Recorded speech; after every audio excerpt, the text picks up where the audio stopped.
A long, long time ago in the Kingdom of Ontario, there was a small town called Thunder Bay.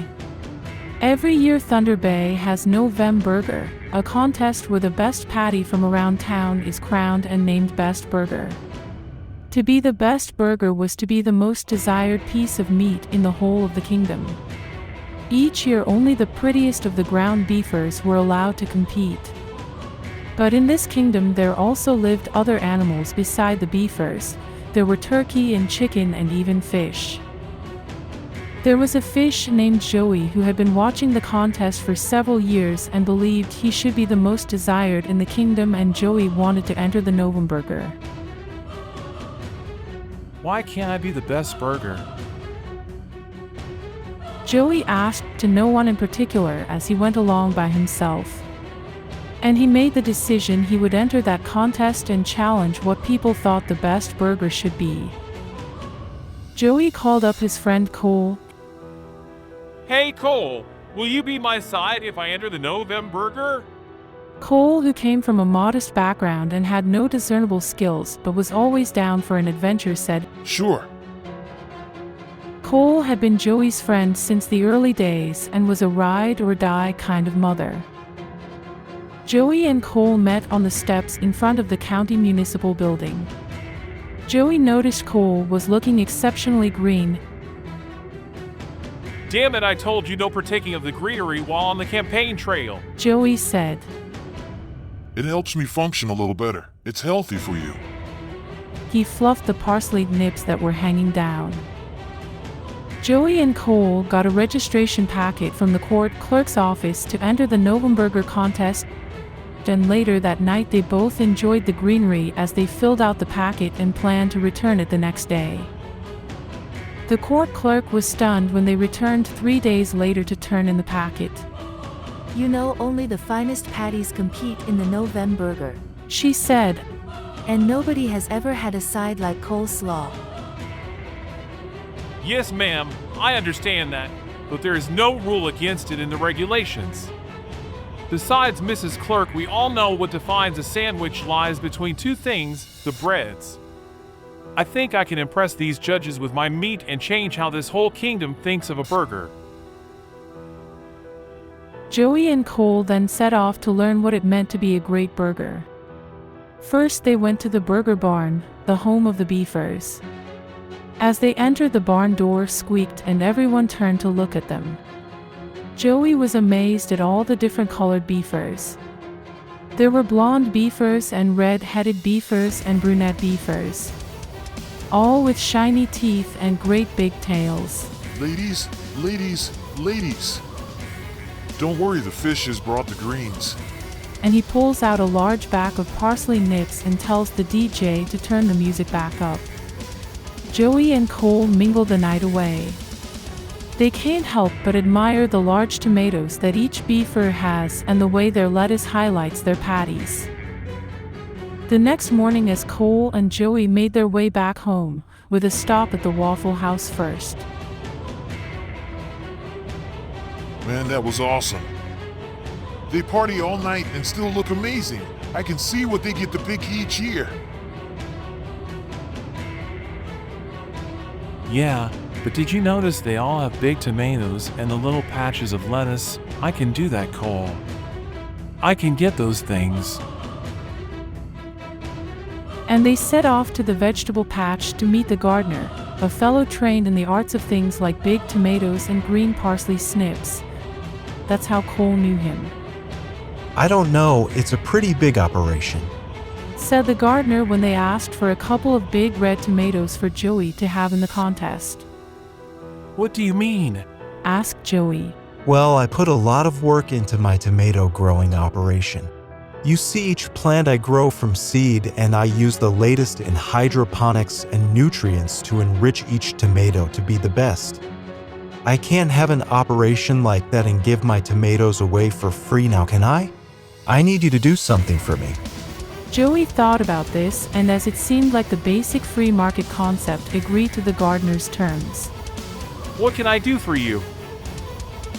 I need you to go talk to the turkeys. They've been holding out on their deliveries of manure for my operation, and I need this fixed and deliveries back on time," said the gardener, and he handed Cole a baseball bat. Throw in a bag of your best nips. Maybe we can peacefully talk to them. Share the love. The gardener did so. "One love," he said as he gave Cole the bag. One love, baby, said Cole in return. The fish and coleslaw entered the turkey pen, and the feathers ruffled. The turkeys seemed on edge, and Cole held up the baggie. Don't worry, my friends. We bring you doomy snacks. The leader of the turkeys came over to them. "You are the fish that has entered the Novemburger?" That's right, said Joey. "Come, I must give you the secret of my people. It will help you win." And the turkey led Joey and Cole to his teepee in the center of the village. In the middle of the room was a large vat of creamy mayo. "This is aioli, a spicy mayonnaise, long ago created by my people. You must give your judges much aioli between their buns. Spread it thickly so it drips down their chins and covers their faces. Its goodness will amaze them." He handed Cole the recipe and wished them luck.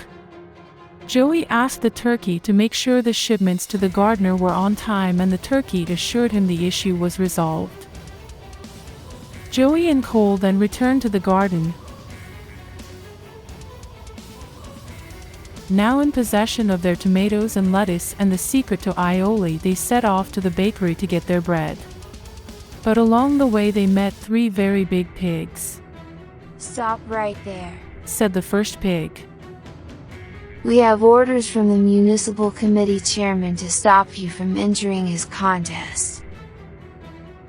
He doesn't want some weirdo like you changing the Novemburger, said the second pig. He says it's for beefers only, said the third pig. As the 3 very big pigs started to come towards Joey and Cole, the fish and slaw were afraid and shaking.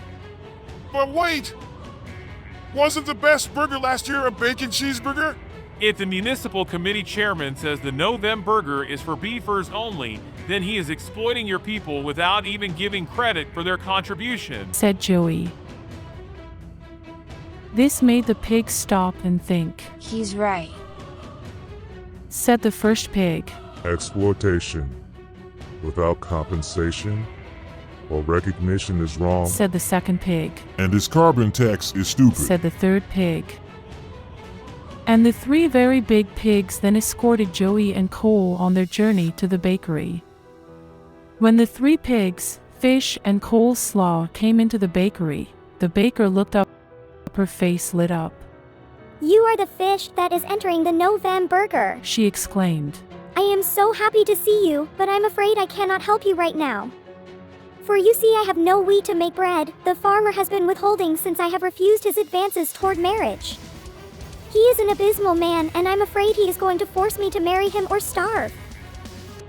Joey found this distressing and assured her that they would go and have a word with the farmer to help resolve this issue. Joey then stepped out front with the 3 very big pigs and discussed the plan with them. They then set off towards the farm. As Joey and Cole approached the farm, the farmer drove up from his field on his big green tractor. I know you. He You're said. that stupid fish that entered the Novemburger. Well, let me tell you that burgers means meat, and meat means beefer. And with a hard glance towards Cole, And fries are the only side that means anything. Do you know what this means? Joey asked, and he clucked twice with his tongue. What? It means good night. And before the farmer could turn, the 3 very big pigs charged the farmer from behind and with very large clubbing blows brought down upon him a furious vengeance. You boys sure you want to run a farm? Joey asked the 3 very big, very blood-soaked pigs. yeah, it'll be fun. Said the first pig. Yeah, Said the second pig, somewhat out of breath. We'll make sure that the baker gets her shipments on time, and I believe with a sound financial planning and with significant networking improvement, we can make a viable economic entity here, said the third pig. With that, Joey and Cole returned to the baker with the wheat for their bread and left the pigs to run the farm. I think George Orwell wrote a book about it. The baker was so happy that she had her wheat shipments back on track and didn't have to marry the vile farmer that she agreed to make special brioche buns for Joey. He thanked her, and with his bread, tomatoes, lettuce, and aioli, he was ready to enter the Novemburger. Joey and Cole returned to the county municipal building, and on the stairs with a group of guard dogs stood the municipal committee chairman. You will not pass. You will not enter my contest, he said with a smirk. And just as Joey and Cole looked like they were defeated, a rumble was heard, and then a tomato was thrown. Joey looked over his shoulder and saw the gardener, armed with heads of lettuce and tomatoes, that he was throwing at the chairman and his goons. Behind the gardener, the baker ran with her rolling pin held high over her head, swinging it back and forth like a battle axe. From the left and right flanks came the three very big pigs, and they hit the guard dogs with such force they went flying in all directions.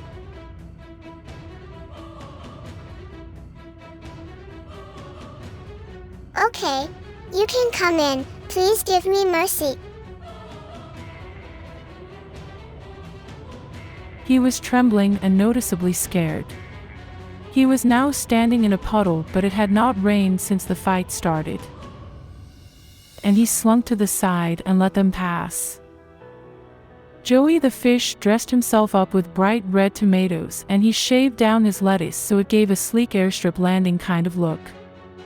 He smothered his buns in aioli like the turkey chief had told him, and as he looked around at the 28 other competitors that were assembled for this year's contest, he felt good about himself. And at the end of the day, Joey the fish and his side coleslaw came in third in the Novemburger. The judges thought coleslaw was a pretty bad side for a burger, Joey said as they walked home. Maybe next year I'll get some fries. like a threesome. Cole asked. We'll see.